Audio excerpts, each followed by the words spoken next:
साथियों, dialogues on socialism के इस कड़ी में आप तमाम लोगों का स्वागत है। जो सुन रहे हैं ऑनलाइन, उनका भी स्वागत है, और जूम पे जो हैं उनका भी स्वागत है। विषय है rise of communalism and hatred and A betrayal of Gandhian idea of India. इसका हिंदी में तर्जुमा करें तो सांप्रदायिकता और नफरत का जो भारत में उभार हुआ है, और गांधीयन आइडिया जो हिंदुस्तान के बारे में था, उस पे जो विश्वासघात हुआ है उसके बारे में हम चर्चा करेंगे। हमारे साथ चर्चा करने के लिए हर्ष मंदर हैं, और मेरे ख्याल से उनसे ज्यादा उपयुक्त इस विषय पर चर्चा करने के लिए कोई और नहीं हो सकता। मैं ज्यादा बात नहीं करूंगा, लेकिन एक दो बिंदु की तरफ इशारा करते हुए, ताकि हर्ष को मदद मिले। कई सारे सवाल हैं।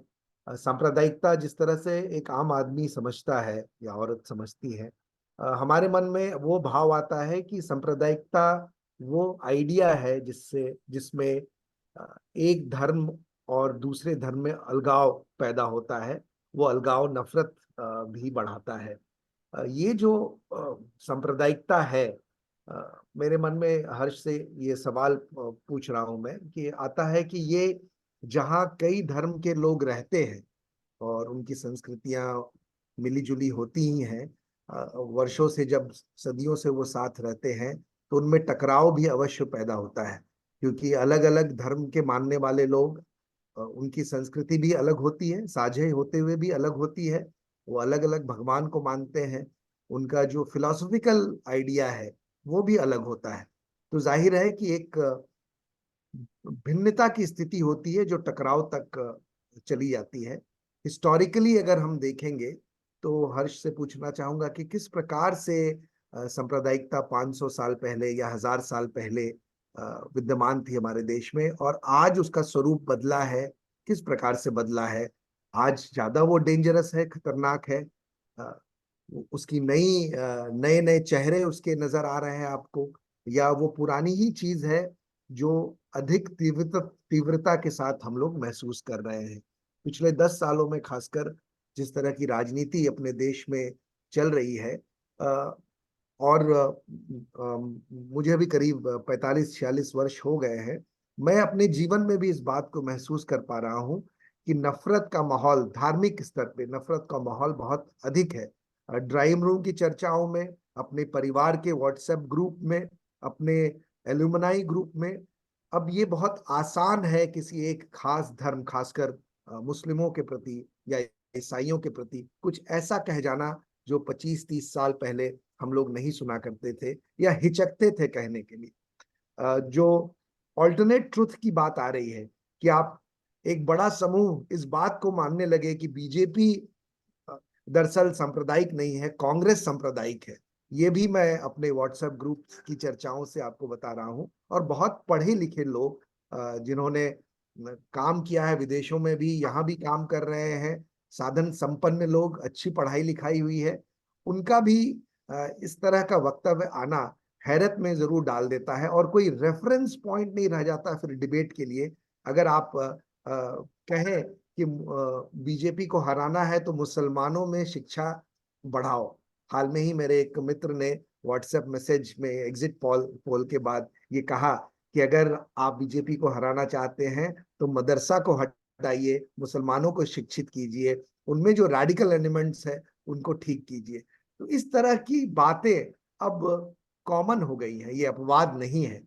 इसलिए मुझे लगता है कि ये और भी खतरनाक है, क्योंकि सांप्रदायिकता समाज में बहुत पैठ बना चुका है।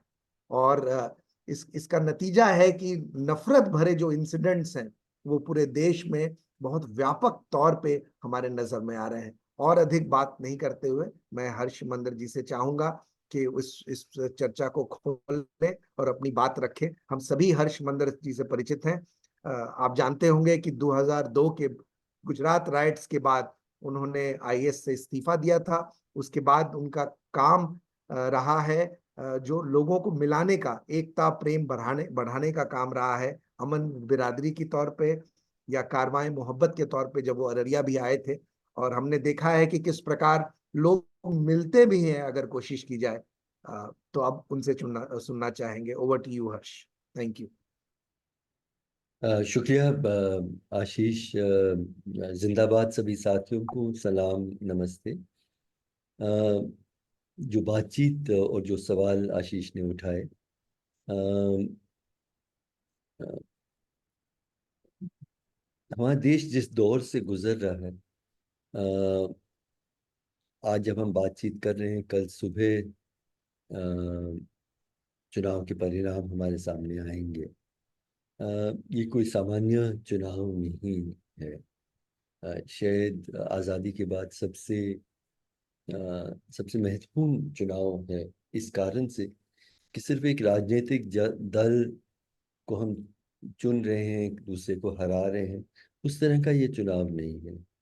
इस चुनाव में हम फैसला कर रहे हैं कि हम किस तरह का देश अ, में रहना चाहते हैं और अपने बच्चों के लिए किस तरह का देश हम छोड़ना चाहते हैं। इस सब के बीच में सांप्रदायिकता का मुद्दा और मुस्लिम समाज के हमारे जो भाई और बहन हैं, उनके उनके अधिकारों का सवाल केंद्रीय सा हो गया है। इस इस इस चुनाव में ही नहीं, बल्कि जिस दोराहे पे हमारा देश खड़ा है, उस दोराहे पे हमें जो सवाल आज हम जिसके बारे में बात कर रहे हैं, उस सवाल के हल हम लोगों को, हम और आप सभी को ढूंढना लाजमी है। क्योंकि इसी पे निर्भर है हमारे देश का भविष्य। सांप्रदायिकता क्या है? सांप्रदायिक सोच, सांप्रदायिक आइडियोलॉजी क्या है? वहीं से शुरू करता हूँ। बिपिन चंद्र ने बहुत पहले हमें समझाया कि वैसे हम और आप, मैं अगर आप सभी से पूछूं कि आपकी पहचान क्या है, आपकी मूल पहचान क्या है, तो हम लोग कई चीजें कहेंगे। जैसे मुझे याद है कहीं शबाना आजमी से पूछा गया था, तो उन्होंने कहा कि मैं औरत हूँ, हिंदुस्तानी हूँ, मुसलमान हूँ, एक्ट्रेस हूँ, सोशल एक्टिविस्ट हूँ। इस तरह से मेरी बहुत सारी पहचान है। हम सब के पहचाने बहुत सारी हैं। लेकिन सांप्रदायिक सोच क्या करती है कि वो आपके बाकी सारे पहचानों को, आपकी सारी आइडेंटिटीज को मिटा देती है और कहती है कि एक ही पहचान आपकी, आपको, मतलब यू एक ही पहचान आपकी, आपका मुख्य पहचान है, वो है आपका धर्म, आपका मजहब। अ, तो वहीं से शुरुआत होती है सांप्रदायिक सोच, ये मानते हुए कि अगर आप एक मजहब के हैं, अ, तो आपके इंटरेस्ट एक जैसे ही होंगे। तो ऐसा कुछ है जैसे मुसलमानों, अ, मुस्लिम इंटरेस्ट क्या है, या हिंदू इंटरेस्ट क्या है, या क्रिश्चियन इंटरेस्ट क्या है। यहीं से सांप्रदायिक सोच शुरुआत होती और ये क्योंकि हमारे बाकी सारे पहचान, वर्ग के, जाति के, भाषा के, जेंडर के, अ, सभी पहचानों को मिटा के सिर्फ एक पहचान को महत्व देती है।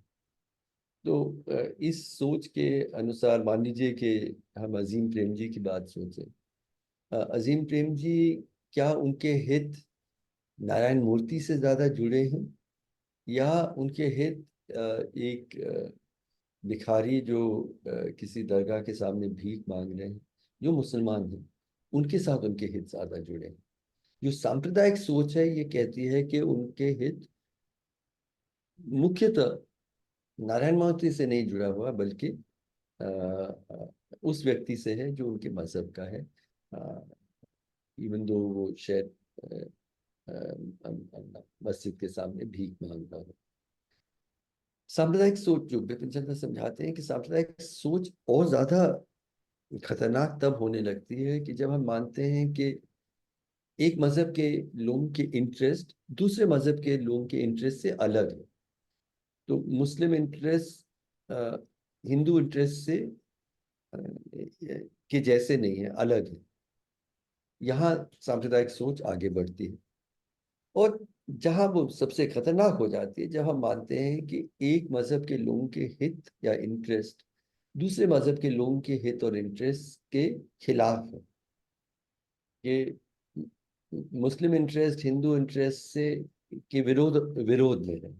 इसलिए हमें लड़ना जरूरी है कि एक किस्म का हित को हम हावी करेंगे। इस चुनाव में जब इसका इतिहास लिखा जाएगा इस चुनाव का, शायद सबसे ज्यादा अगर हम किसी चीज को याद करेंगे वो है नफरती भाषण, वो भी प्रधानमंत्री के। और वो सारे जो नफरती भाषण थे वो अ, वो मुसलमान समुदाय वो के बारे में नफरती बातें थी। और जो राजनीतिक ऑपोजिशन है उनके बारे में ये नफरती भाषण थी कि वो उस समूह उस वर्ग नागरिकों का वो जो वर्ग है जो मुस्लिम समाज के लोग हैं उनके पहले तो वो खतरनाक हैं, बहुत बच्चे पैदा करते हैं, घुसपैठियां हैं, कई किस्म के जिहाद करते हैं। एक तो ये मुसलमान नागरिक को पहले हम हमारे प्रधानमंत्री इस तरह का स्वरूप देश के सामने बार बार रखते हैं। और फिर वो कहते हैं कि फिर वो कहते हैं कि आशीष आवाज कम आ रही है मेरी, या ठीक है? मुझे तो कम आ रही है, और साथी हाँ ठीक बताएंगे है, नहीं थोड़ा नहीं, जोर। ठीक है। ठीक है। अच्छा। मुझे आ रही है आवाज। वैसे ठीक है। शायद आपका कम होगा बहुत। ठीक है, चल चल, सॉरी इंटरप्शन। नहीं, माफ करें। मैं वैसे थोड़ा धीमे बोलता हूँ तो, और कोशिश करूंगा ज्यादा जोर से बात करूं।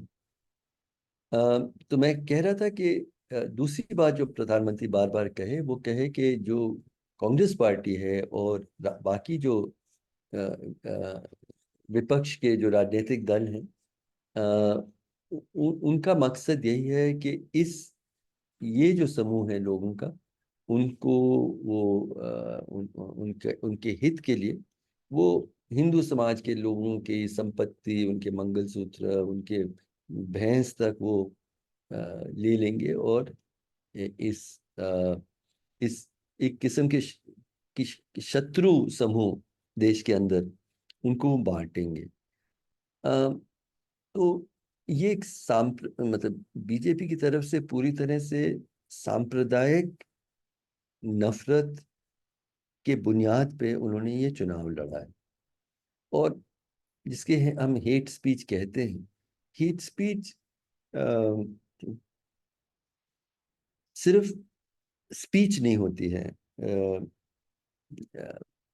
नाजी जर्मनी में जो बहुत बड़ा नरसंहार हुआ था यहूदियों का, अ, उनकी तरफ से जो यहूदी समाज के लोग जो बच्चे उस वक्त आज बुजुर्ग हो गए, उन्होंने एक पूरा अभियान शुरू किया है। और वो अभियान का जो नाम उन्होंने दिया है कि शब्दों से शुरुआत हुई। जो नरसंहार था उसकी शुरुआत गैस चेम्बर से शुरू नहीं हुई बल्कि नफरत जो के शब्दों से शुरू हुआ। और नफरत के शब्द अगर हमारे सर्वोच्च नेता नफरती बातें कहें, सांप्रदायिक बातें कहें, तो वो बहुत खतरनाक संकेत है कि आगे क्या देश के सामने हम लोग किस रास्ते पे जा रहे हैं। अ, थोड़ा पीछे हटता हूँ इस बात को कि अ, पिछले 10 सालों में जो नरेंद्र मोदी के नेतृत्व में जो सरकार केंद्र में रही है, उन्होंने एक तरह से काफी स्पष्ट घोषित तौर पे अ, देश के मुसलमानों को एक किस्म का इंटरनल एनिमी, मतलब घर में बैठे शत्रु के तौर पे उन्होंने उसका उनका एक तरह से निर्माण किया, वो बहुत सारे मिथ्याओं के साथ, बहुत सारे प्रेजुडिसेस के साथ, ये 10 सालों में हम लोग इस मिथ्या के आधार पे सामाजिक तौर पे और राजनीतिक तौर पे हम इसके परिणाम हम देखे हैं। लेकिन मुझे लगता है कि हम लोग इस बातचीत में हमें ये समझना बहुत जरूरी है कि मुसलमानों, देश के मुसलमान नागरिकों पे तो वार हो ही रहा है, लेकिन इसके माध्यम से किसी और पे भी वार हो रहा है। वो है इस देश की जो कल्पना थी, इस देश का जो संविधान था, उस संविधान में जो वादे थे, वो सारों वो सारे वादे, वो सारे सपने, आ, वो सभी को नष्ट कर रहा है मुसलमान समुदाय के, हमारे भाइयों और बहनों पे जो अत्याचार, जुल्म, नफरत जिसका सामना उनको करना पड़ रहा है।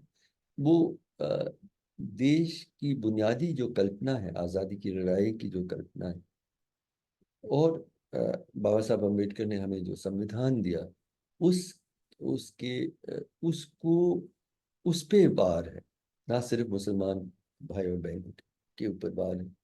और ये मैं क्यों कह रहा हूँ? मैं इसलिए कह रहा हूँ क्योंकि आज़ादी की लड़ाई, गांधी जी 1914 में जब दक्षिण अफ्रीका से लौटे, उन्होंने आज़ादी की लड़ाई अ, अ, की रहनुमाई की। अम, उन्होंने उसे पहले तो एक जन आंदोलन के रूप में उसका परिवर्तन किया, लेकिन ना सिर्फ ये एक जन आंदोलन का स्वरूप धारण हुआ, बहुत जरूरी ये भी है समझना कि गांधी जी के नेतृत्व में ये कभी भी सिर्फ अंग्रेजों की गुलामी के खिलाफ ये एक लड़ाई नहीं थी। ये संघर्ष का एक और पहलू भी था जो उतना ही बराबर था, कि अंग्रेजों के जाने के बाद, अंग्रेजों के जाने के बाद हम किस तरह का देश बनाएंगे, इस पर भी अ, विवाद, बहस, लड़ाई इस बात की भी थी। और जो मुख्य धारा था अ, आजादी की लड़ाई, जिसके नेता गांधी जी थे, लेकिन और भी जो धाराएं थी, जो वामपंथी धाराएं थी, जिसमें हम अ, भगत सिंह को याद करते हैं, या जो Indian national army Subhash Chandra Bose के नेतृत्व में चली, अ, उस उस धारा को भी हम समझें, या बाबा साहब अम्बेडकर के नेतृत्व में जो जाति व्यवस्था और उसका जो जो शोषण, अ, उसके खिलाफ भी जो अभियान चला, ये सभी धाराओं में और चीजें में उनकी कुछ असहमतियां थी, लेकिन इस बात पर सहमति थी इन सब की कि हम ऐसा देश बनाएंगे जहाँ कोई फर्क नहीं पड़ेगा कि हम इस भगवान को माने या उस अल्लाह को माने या किसी को ना माने। कोई फर्क नहीं पड़ेगा कि हमारी जाति क्या है, कोई फर्क नहीं पड़ेगा कि हम कौन सी भाषा बोलते हैं, कोई फर्क नहीं पड़ेगा कि हम अमीर हैं, गरीब हैं, हमारा जेंडर क्या है। हम हर तरह से बराबर के इंसान, बराबर के नागरिक, और इस देश पर हमारा बराबर का हक है। जब मैं कहता हूँ, when I talk about the the foundational idea of India itself, वो यही है कि हम सभी को, सब भिन्न प्रकार के मजहब, जाति, भाषा के लोगों को जोड़ते हुए हम ऐसा देश बनाएंगे जहाँ सब अपने तरीके से जिंदगी, इबादत और जिंदगी गुजारने की पूरी आज़ादी रखेंगे, और फिर भी इस देश के बराबर के हिस्सेदार हो। लेकिन जैसे हम जानते हैं कि सभी इस विचार से सहमत नहीं थे, और हिंदू महासभा, आरएसएस ने अंग्रेजों की गुलामी के खिलाफ बहुत कम लड़ाई लड़ी। उनकी लड़ाई यही थी कि ये देश हिंदुओं का देश है, और इसमें मुस्लिम और क्रिश्चियन समाज के लोग जो हैं वो अगर रहें भी तो बराबर के नागरिक के हैसियत से नहीं, बल्कि दूसरे श्रेणी के नागरिक के हैसियत से रहें। और एक तीसरी धारा भी उठी, जिससे जो मुस्लिम लीग थी, जिन्होंने कहा कि ये एक देश नहीं है, दो देश हैं, और जब हम आज़ाद होंगे तो दो देश निकलेंगे उसमें से, मुस्लिम पाकिस्तान और हिंदू हिंदुस्तान। जैसे हम जानते हैं देश का बंटवारा हुआ, खून की नदियां बहीं, और देश का बंटवारे में पाकिस्तान बना मजहब के नाम पे, लेकिन जो भारत, हिंदुस्तान, इंडिया, हमने, हमारे नेताओं ने और हम भारत के लोगों ने तय किया कि ये देश सबका बराबर का होगा। इसमें हमारे जो मुसलमान भाई और बहन इस देश को अपना देश मानते हैं, वो बराबर के हक रखते हुए इस देश में होंगे, रहने का हक रखेंगे, और हर तरह से बराबर के नागरिक होंगे। और गांधी जी कई कई लड़ाई वो लड़े, लेकिन जिस जिस विचार के लिए उनकी जान ली गई, वो इसी विचार के लिए थी कि ये इस देश में मुसलमान जो जो इस देश को चुनते हैं, इनका उनका बराबर का हक इस देश पे है और हमेशा रहेगा। आज़ादी आज़ादी हुई, हमें मिली, 10 लाख लोग, हिंदू मुस्लिम सिख, ने एक दूसरे के कत्ल किए, 1.5 करोड़ लोग घर से बेघर हुए, और देश का निर्माण, आज़ाद हिंदुस्तान का निर्माण जब हुआ, नेहरू जी के वक्त कम से कम लगा कि ये जो सांप्रदायिक नफरत का जो दौर है वो अब खत्म हो रहा है, लेकिन हुआ नहीं खत्म। और नेहरू जी के आखिरी जो वर्षों में जबलपुर का में जो बड़ा सांप्रदायिक दंगा हुआ 1962 में, उसके बाद इस देश में निरंतर सांप्रदायिक हिंसा रही है। सीमित वक्त है, इसलिए मैं सांप्रदायिक हिंसा और दंगों के बारे में बहुत कुछ नहीं कहूँगा, सिवाय ये कि मैंने सांप्रदायिक हिंसा को कई कई अलग अलग हैसियत से मैंने देखे हैं। सरकार में रहते हुए मैं जिला के जिला अधिकारी के तौर पे मैंने सिखों के खिलाफ जो 84 में दंगे हुए वो देखे और उनको संभाले। बाबरी मस्जिद के दौर में जो हिंसा चली वो भी मैंने देखे और संभाले, बहुत नज़दीकी से देखे। 2002 गुजरात में जो बहुत बड़ा नरसंहार हुआ था, एक नागरिक के हैसियत से मैं वहाँ गया, और जब मैंने देखा कि क्या हुआ, मैं बहुत जल्दी समझा कि अ, ये अ, एक सामान्य दंगा नहीं है, बल्कि सरकार द्वारा प्रायोजित नरसंहार। और उसके बाद एक नागरिक के हैसियत से भी मुजफ्फरनगर में, दिल्ली में 2020 में, और असम में बहुत सारे मैंने, कंधामल में सांप्रदायिक हिंसा देखी है। मैं बस इतना कहना चाह रहा हूँ कि मैंने सीखा है कि दंगे, जिसको हम दंगे कहते हैं, दंगे अच्छा अपने आप नहीं होते, दंगे कराए जाते हैं। और दंगों को होने के लिए 3 चीजें जरूरी हैं। एक सबसे जरूरी उसका पहलू है, जिसको मैं कहता हूँ नफरत का उत्पादन, the creation, the manufacture of hatred. जो आशीष भी कह रहे थे कि पीढ़ी दर पीढ़ी, सदियों से अलग अलग धर्म और समुदाय के लोग साथ में रहे हैं।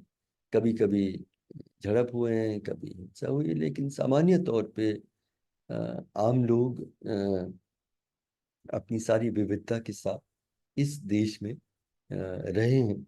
यही देश का देश की हमारी संस्कृति या हमारी जो इतिहास है हजारों साल का, इसके उसमें अ, जातीय असमानता, महिला के साथ शोषण, इस तरह की बहुत गंभीर खामियां भी रही। लेकिन अलग अलग मजहब, अलग अलग संस्कृति के लोग किस तरह से साथ में शांति के साथ रह सकते हैं, उसका भी उदाहरण हिंदुस्तान की तारीख में है। तो नफरत का उत्पादन किया जाता है और उसमें सांप्रदायिक विचारधारा के जो संगठन है, वो झूठ, अफवाह और नफरती स्पीच, भाषण, जिसके बारे में मैंने शुरू में बात की, जिस तरह से देश के प्रधानमंत्री ने इस चुनाव में दिए, वहां से सांप्रदायिक हिंसा शुरू होती है। दूसरा, उसका आयोजन होता है, उसकी व्यवस्था होती है। ऐसे अचानक तो नहीं होता है कि खुद ब खुद लोगों के हाथों में तलवार निकल आते हैं, जो पिस्तौल निकल आते हैं, बम निकल आते हैं, गैस के सिलेंडर, पेट्रोल, जिससे ये सारी हिंसा होती है। उसका भी इंतजाम होता है। लोगों को अचानक वोटर कार्ड नहीं मिल जा वोटर लिस्ट नहीं मिल जाते कि कहाँ मुसलमान रहते हैं, कहाँ सिख रहते हैं। ये सब एक प्रायोजन होता है। और इसमें भी इन दोनों में जो संगठन है, जो नफरत पे, जिनका जिनकी आइडियोलॉजी नफरत पर आधारित है, वो इसमें इन दोनों चीजों में माहिर रहते हैं। लेकिन सांप्रदायिक हिंसा को अगर हम सही तौर पे समझना चाहते हैं, ये दोनों जरूरी हैं, लेकिन मतलब आवश्यक है, लेकिन पर्याप्त नहीं, काफी नहीं। ये दोनों हों भी, तब भी सांप्रदायिक हिंसा नहीं होगी जब तक कि तीसरी जो जरूरत है वो पूरी नहीं होती। वो तीसरी जरूरत क्या है? वो है सरकार की सहमति। कोई भी कुछ घंटों से ज्यादा भी कोई भी सांप्रदायिक दंगा नहीं चल सकता है जब तक कि सरकार चाहती नहीं है कि वो चले। और इसके जैसे मैंने कहा कि मैं बहुत हैसियत से एक सरकारी अधिकारी के तौर पे, जिला अधिकारी के तौर पे, मानवाधिकार कार्यकर्ता के तौर पे, शोधकर्ता के तौर पे, इन सभी हैसियत से मैंने सांप्रदायिक हिंसा को बहुत नज़दीकी तौर पे देखी। और मैं बहुत ज़रूरी ये बात कहना चाहता हूँ कि कुछ घंटों से ज़्यादा अगर कहीं भी सांप्रदायिक हिंसा चले, वो इसलिए चल रही है क्योंकि सरकार चाहती है कि वो चले। ये मैंने पहली बार इंदौर में सीखा, जहाँ 84 में सिखों के खिलाफ सांप्रदायिक हिंसा चली। मैं काफ़ी नौजवान अधिकारी था, लेकिन अ, अगर सही कदम आप उठाएं रोकने के लिए, तो शुरू से अंत में सिर्फ 6 घंटों में एक बहुत बड़ा जो नरसंहार शुरू हुआ था सिखों के खिलाफ, वो रोक पाए। वही मैंने अ, और जिलों में जहाँ मैं था, मैंने देखा कि सरकार चाहती है कम से कम समय में कोई भी बड़ी हिंसा बंद हो सकती है। और गुजरात की हिंसा इसलिए खास है क्योंकि ये 20 जिलों में चली और चलती रही। मतलब घंटों की बात तो दूर, दिनों की बात भी दूर, हफ्तों तक चली, कहीं कहीं महीनों तक चली। और ये तभी चल सकती है अगर सरकार चाहती है। और उसका सबसे जो नजदीकी उदाहरण अगर हम कोई देखना चाहते हैं, वो 2020 में जो दिल्ली में जो सांप्रदायिक हिंसा की घटना हुई। मतलब दिल्ली में आप देखें कि सरकार, केंद्र सरकार बैठी है, गृह मंत्रालय यहाँ बैठा है, दिल्ली पुलिस पूरा यहाँ बैठे हैं। तीनों सैनिक दलों के राष्ट्रीय हेडक्वार्टर यहाँ पे है। ज्यादातर सारे जो पैरामिलिट्री जो फोर्सेस हैं उन सब के भी हेडक्वार्टर्स यहाँ हैं। और एक छोटी सी झड़प शहर के एक कोने में होती है, मतलब बिल्कुल ही कुछ ही घंटों में वो बहुत आसानी से रोका जा सकता था अगर सरकार रोकना चाहती, लेकिन ये 3 दिनों तक चली। तो इसलिए इतना मैं कहना चाह रहा हूँ कि सांप्रदायिक हिंसा को अगर आप समझना चाहते हैं तो एक तरफ जो जो सांप्रदायिक संगठन है उनकी भूमिका को हमें समझना बहुत जरूरी है, क्योंकि नफरत का उत्पादन वो करते हैं और हिंसा और दंगा का जो आयोजन है वो करते हैं। लेकिन सांप्रदायिक हिंसा अंजाम को अंजाम तब मिलता है जहाँ सरकार इसके लिए सहमत होती है, सरकार साझेदार एक तरह से हो जाती है इस सांप्रदायिक हिंसा में। और ये भी कहना जरूरी है कि इसमें सिर्फ भाजपा की सरकार के अधीन तो ये दंगे नहीं हुए हैं। कांग्रेस के कई सरकार स्टेट्स में, सेंटर में बड़े से बड़े दंगे हुए हैं और इन सब में वहाँ की सरकार की सहमति थी तभी हुई। कुछ ऐसी सरकारें रही हैं, बाकी जो भी कमियां रही हों, लेकिन लालू यादव की जो सरकार उदाहरण के तौर पे जो बिहार में चली, वो बहुत क्लियर थे कि सार्वजनिक दंगे नहीं होंगे और नहीं हुए उनके कार्यकाल में। उसी तरह से सीपीएम की जो सरकार 30-35 साल तक चली, उसकी भी बहुत कमियां रही होंगी बंगाल में, लेकिन वो क्लियर थे कि कोई सांप्रदायिक हिंसा नहीं होने देंगे और नहीं होने दिया। तो इतना मैं मेरे ख्याल में कहना चाहूँगा, क्योंकि मुझे कहा गया था कि अ, बातचीत के लिए भी थोड़ा सा वक्त जरूर, और प्रश्नोत्तर के लिए भी कुछ वक्त दें। बस इतना और जोड़ना चाह रहा हूँ कि पिछले 10 सालों में जो इस देश की जो हवा है, जो सांप्रदायिक जहर इसमें बहुत गहराई से भराई गई है। और हम अब एक बहुत खतरनाक मोड़ पे हमारा देश पहुंचा है। अ, इसका स्वरूप क्या है? इसके मतलब मैं तीन तीन किस्म के इसके पहलू या हिस्से मैं आपके सामने रखना चाहता हूँ। बीजेपी सरकार, आरएसएस की विचारधारा से प्रेरित बीजेपी सरकार ने पहले तो जो चुनाव में, राजनीति में एक तरह से देश के मुसलमान को बिल्कुल हाशिए पे धकेल दिया है। अब 20 करोड़ मुसलमान नागरिक हैं इस देश में। तो अब तक जो भी राजनीति के समाजशास्त्री विशेषज्ञ रहते थे, उनका ये मानना था कि खुले तौर पे मुसलमानों के प्रति नफरत रखते हुए कोई भी राजनीतिक दल पावर में नहीं आ सकता, क्योंकि मुसलमानों की आबादी इतनी है इस देश में। लेकिन मोदी जी के नेतृत्व में भाजपा ने उन्होंने ये तय किया कि हम खुले तौर पे मुसलमान नागरिकों के खिलाफ एक नफरत का एक तरह से अभियान इस तरह से चलाएंगे। हम नहीं चाहते हैं उनका वोट। तो हम पावर में कैसे आए?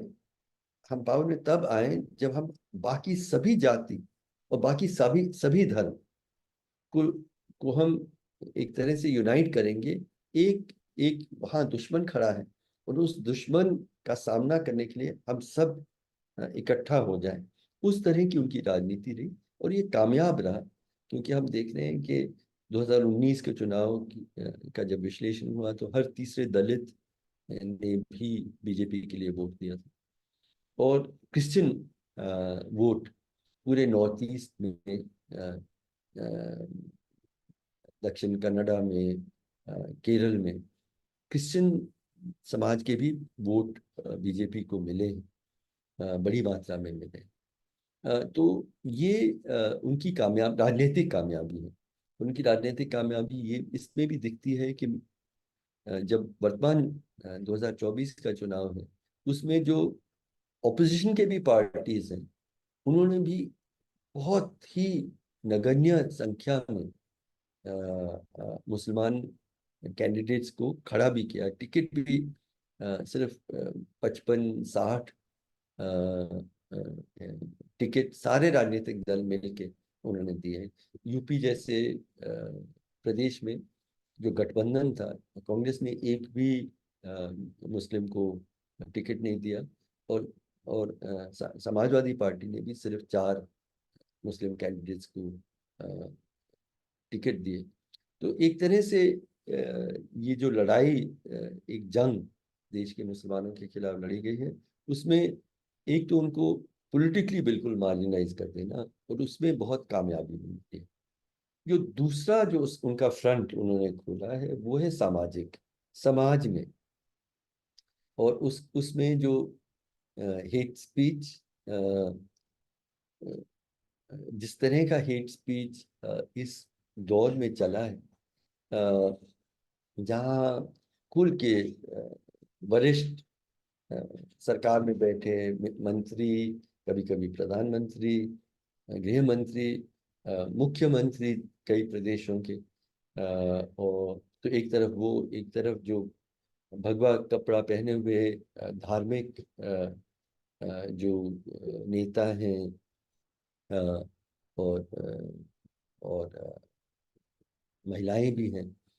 जिस तरह की नफरती भाषण हम उनकी तरफ से सुन रहे, बार बार सुन रहे हैं, सोशल मीडिया में सुन रहे हैं, जहाँ पे पूरी तरह से नरसंहार, कत्लेआम, मास रेप, इस तरह की बात हो रही है, उनके खिलाफ कोई कार्रवाई नहीं हो रही है, बल्कि उनको पुरस्कार ही मिल रहा है, कोई पद में या किसी और तरीके से। और सामाजिक तौर पे जो दूसरा जो अभियान, सांप्रदायिक अभियान चला, वो है लिंचिंग का, जो एक नई चीज है, जहाँ भीड़ इकट्ठा हो जाती है और पीट पीट के कत्ल कर देते हैं, कहीं गाय के नाम, कहीं लव जिहाद के नाम। तो ये सामाजिक तौर पे अभियान चला। लेकिन खास करके 2019 के बाद सरकार सीधे तौर पे कश्मीर, जो एकमात्र प्रदेश था जो मुस्लिम बाहुल्य था, उसको उसके जो संरक्षण थे संविधान में, उसको हटाना, नागरिकता कानून में जो बदलाव लाए थे, जो पहली बार धर्म के आधार पे अलग पात्रता की गई, और फिर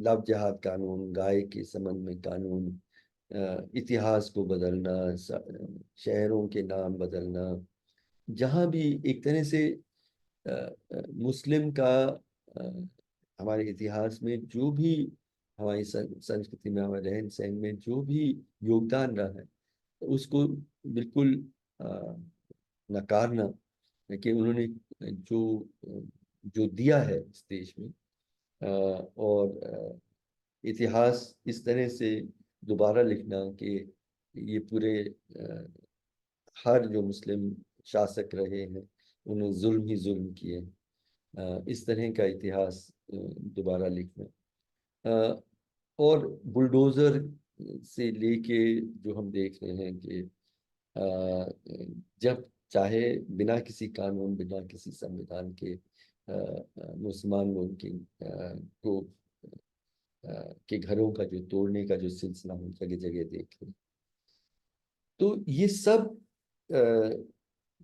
को हमें जब सांप्रदायिक समझना है, हम लोग हमें समझना जरूरी है कि अ, बाकी राजनीतिक दल बीजेपी को छोड़ के उन्होंने कई बार सांप्रदायिक राजनीति किया है, और वो बहुत गंभीर उनके संविधान के प्रति जो जो निष्ठा होनी चाहिए, उससे उन्होंने एक तरह से समझौते किए। लेकिन भारतीय जनता पार्टी और आरएसएस समझौता नहीं कर रही। यही यही तो उनकी आइडियोलॉजी, यही तो इसी कारण से ये पूरा हिस्सा हमारी राजनीति का बना, क्योंकि वो मानते हैं कि मुसलमान और क्रिश्चियन बराबर के नागरिक नहीं हैं, और रहें तो सिर्फ डर के सहम के दूसरे दर्जे के शहरी के तौर पे। तो आज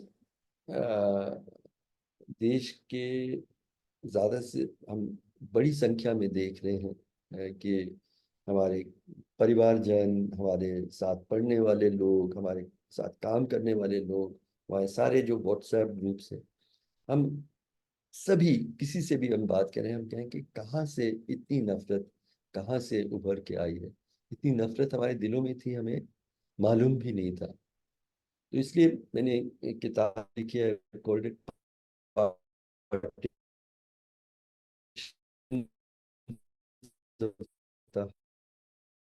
हार्ट।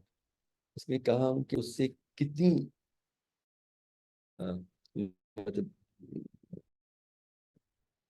कई दशक,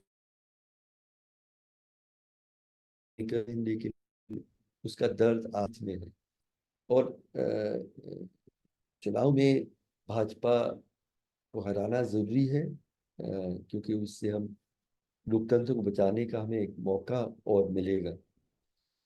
लेकिन असली लड़ाई तो हमें समाज में लड़नी पड़ेगी, नफरत के खिलाफ। और समाज के अंदर हमें दिलों में, मेरे दिल में, आपके दिल में, क्या हमने नफरत को जगह दी है, उसको पनपने दिया है, या हम मोहब्बत के लिए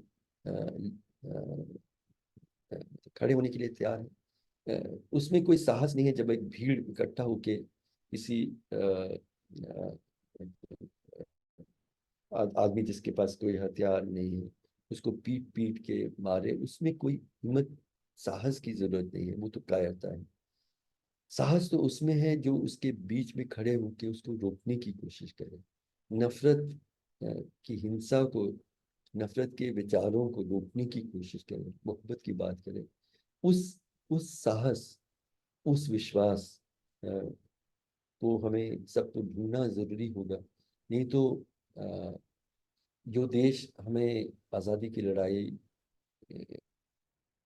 के के फलस्वरूप हमें जो देश मिली, जिस देश की के वादे और सपने हमने संविधान में लिखे, वो देश हमारे हाथ से निकलता जाएगा, और एक असमान, गैर बराबर, अ, अ, नफरत पर और डर पे आधारित एक नया देश का निर्माण होगा।